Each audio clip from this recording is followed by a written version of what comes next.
Henry's not young anymore.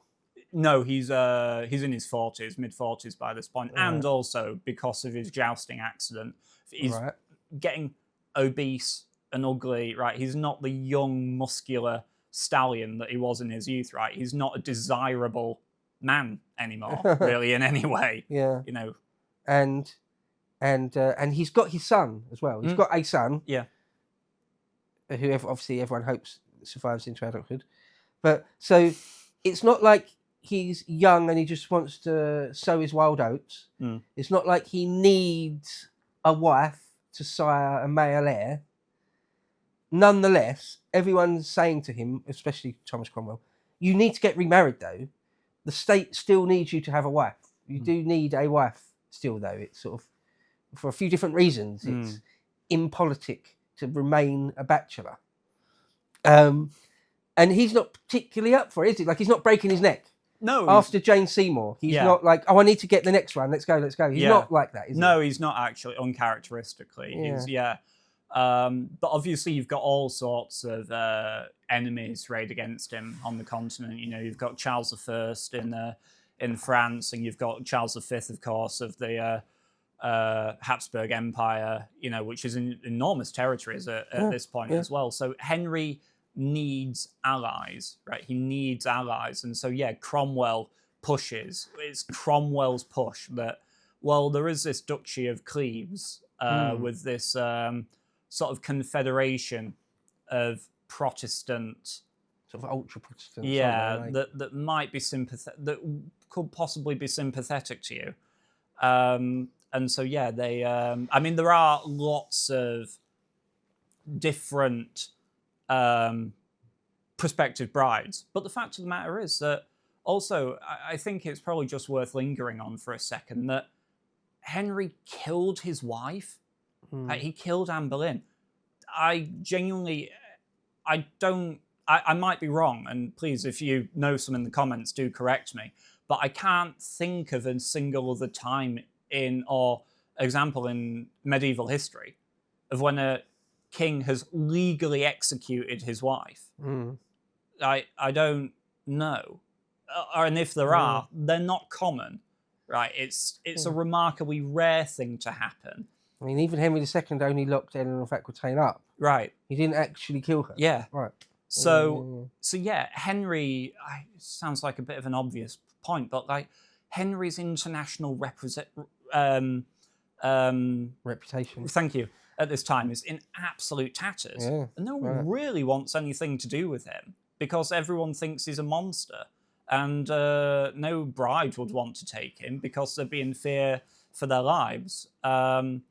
But eventually, Cromwell commissions John Hutton to go abroad and look for prospective brides for him, and also to check out Cleves whilst he's there. And Duke William has two sisters, one of which is Anne of Cleves, who is, I think, about 19 or 20 at the time. And but obviously another thing to mention is that all three of Henry's previous brides have all been someone that he had met beforehand, right? He'd known Catherine of Aragon since the time when she'd been with Arthur. He'd known Anne Boleyn for years before he married her. He'd seen Jane. He's never been in this game before where all of a sudden you're not actually seeing or meeting the person before you're marrying. He's never been in this territory before. Right. Yes, and he doesn't ever see her until she comes to England. Yes. And is already betrothed to him. So it is an odd, at first blush, it seems like an odd match. A Cleves. Nobody cares about Cleves. It's not important. A place. It's not a powerful, mega rich place or anything. But so what it is though is it's a political thing. It's absolutely a political play. That's what it is. It's not about love, and it's not about getting a male heir. It's about political alliances. Okay, and this is all Thomas Cromwell. Yeah, this is all Thomas Cromwell. Henry isn't dying to get remarried, but he does see that there is a logic to it, and he probably should. And so okay, set me up with the right person. It's your job to get the right person.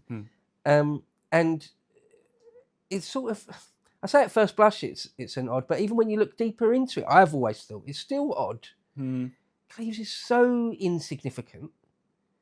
I mean, I have heard it said, and I suppose they're right. I've heard it said by a proper historian, a real scholar who I would hope know what they're talking about. That if you knew the exact dynamics of European politics going on at the time, it would make sense. And I guess that kind of has to be true. And as I said earlier, none of this is happening in isolation. So there's basically a giant European-wide hot and cold war between Catholicism and Protestantism. Yeah. And of course, England, is firmly in the Protestant camp. Just absolutely. So it seems that it made sense politically if King Henry of England married Anne of Cleves. But, well, the whole project's doomed bit, isn't it? Yeah, they send the great painter Hans Holbein, the younger, over to have Anne's portrait painted, which is probably very famous and everyone knows it. But absolutely, it's a political marriage, and it doesn't have to be full of. But she has to be beautiful, right? Obviously, she has to be beautiful. I am the king. And I only date tens. Right? that is essentially Henry's attitude to women. And so even if she was an 8, which is actually kind of how they play it in the Tudors, right? That she's like no fat chicks. Yeah. So Hans Holbein brings him back. I think it's only small, isn't it? Yeah, originally. It's not. And he's like, oh yeah, she'll do. Yeah. Right. Master Cromwell, get it done. So there's a entourage, and they bring Anne across the Low Countries to the English port of Calais. So they agree legally that they're going to be married. Yes, absolutely. And this Cromwell is the architect of this. Absolutely. Right. It's his baby. The whole project is his baby, isn't it? Yeah. Henry would not have married her if it wasn't for Cromwell, his most trusted minister. Right. And so. But they get to Calais and there's bad weather, and which isn't really a point to linger on. But the point is, there's this enormous build-up. Henry, the longer time goes on and the more he's not able to see her, Henry's just allowing his imagination to fester out. He's getting more and more anxious and excited, and all these, he's starting to feel like a young man again, right? It's like, there's this mysterious love that I've got coming across the water, and she's coming for me, and he's just. Anyway, so eventually she arrives in Kent. I can't remember which specific castle it's at, but and Henry can't wait for her to get to London, and he rides over on horseback to meet her through the night, and disguises himself as someone else, and bursts into her room with like a few other people while she's waiting in the castle for her journey to continue. And he absolutely is just distraught. Obviously the famous line is, "I like her not." That's... He's not physically attracted to her. No. He finds her very ugly. Yes. Right. It really... I know that sounds basic, but it is that basic. Right, yeah. No, she's not a looker. In my books. That's it. And Henry is... but the marriage is supposed to be in 4 days. And so all of a sudden, he's kicking and screaming at Cromwell. And when I say kicking and screaming, I should mention as well that through a lot of their time together, there are accounts of Henry just publicly beating Cromwell. Right? He does just hit him in public, or punch him, or smack him around the back of the head in front of everyone else. It really is physical in some way. So he's like, "Get me out of this. Do what you have to do. Get me out of it." And at long last, Cromwell says, "I can't. I can't get you out of this." And so... There's too many things in motion. Yeah. The political side of it is too deep. Yeah. I think Henry says something about, I've been poorly advised, just with regard to what she looked like. that even Hans Holbein is in a little bit of trouble because you lied. She doesn't look she doesn't look like this thing. You've done the nicest possible portrayal of her, and Henry's so sort of put off by her physically that he is prepared to once again turn the world upside down if needs be. Yeah. But there you go. I think it's a bit unfair. Like, what does it really matter by that point? Because a king, any king, can have any number of mistresses he wants. Right. Yeah. And Henry did. Yeah. Yeah. You can find a 10 anywhere in the country, and she can be procured for you more or less. So it's not like it doesn't really matter. He doesn't even. He might have to legally consummate it, but beyond that, wouldn't really have to see her or sleep with her if he didn't want to. Right. But still, it's not. Yeah. That's not enough. In that one, the Tudors with Jonathan Rhys-Meyer, they have Anne of Cleves played by Joss Stone. Yeah, they do. Joss Stone's quite attractive. Right. Yeah. I thought, why have you cast someone who's actually not ugly? Not that Joss Stone's a 10, there's a 5 speaking, but they cast someone who's not ugly, and I was like, well, isn't the whole point is that she's supposed to be ugly? Anyway, I do wonder, because we've only got the portrait that Hans Holbein did. Yes. And that portrait, again, she's not like the most beautiful woman in the world, but she's not really ugly. No. She's just like a normal... Yeah. She's just like a normal person. A pretty girl. She's just she's a 6. Yeah. Right, it's fine. She's a 6. So I wonder what she really looked like. Oh, yeah, me too. I really would love to know. I'd love to see a photograph of Anne of Cleves. I wonder what she looked like. Or why Henry had... Because he seems to have had a visceral reaction to her. Right? Yeah, yes. And the other thing that's interesting, I think might be worth saying, is that later in life, because he doesn't execute or anything. No. We'll get to the details of what happens. But later in life, they sort of became friends. Yeah. Not quite friends, but he would happily... Good terms. Good terms. Yeah. She stayed in England, and he pensioned her off, and she had a little castle somewhere, a little country house somewhere. And from time to time, he'd visit her, they'd sit down there, play chess, and they'd have a nice conversation, a cup of tea or whatever. Yeah. So he obviously didn't hate her. He obviously, he didn't find her so repulsive that he couldn't bear to look at her or be in the same room. It wasn't that. But it was just like, you're not hot enough to be my wife.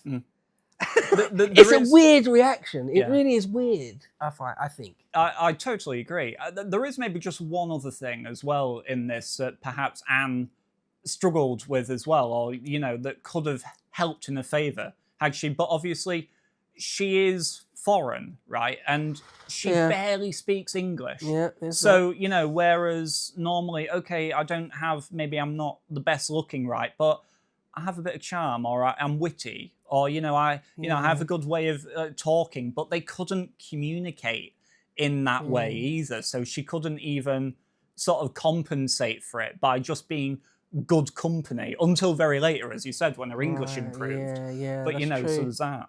Yeah, I think it was was it also stuff like, okay, there's what you look like, okay, but can you at least dance? Can you play cards?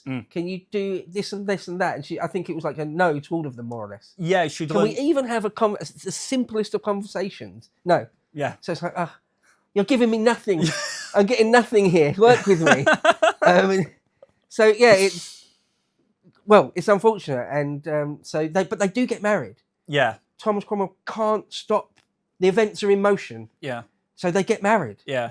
Definitely one of the worst days of Henry's life. Yeah. Good. But Right. Oh, boo you. But it really doesn't last long. No. Is it super short? Is it a matter of days or weeks? Well, this is the thing. What is it? How long was it? I can't it's remember. not consummated. Right, yeah. That's obviously the main thing. And so, they are divorced within 6 months. Right, okay. But they sort of separate within, I think, maybe I want to say 2 months, I think. Something like that. Yeah. Okay.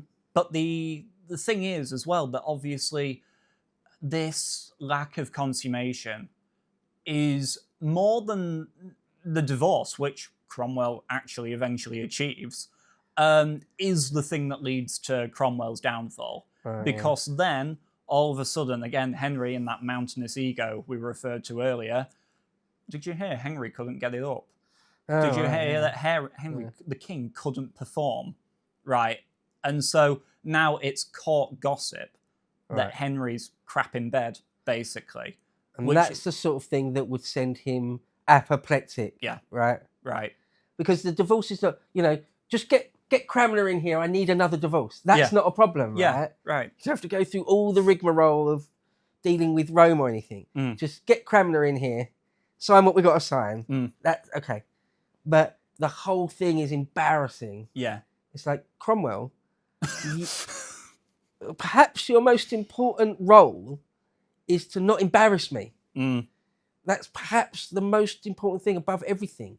Obviously, we need to hold on to power. Probably that is the most important thing. And then beyond that, sort of your second protocol is that I never look bad. You've completely dropped the ball, bro. Yeah. You've really badly failed me.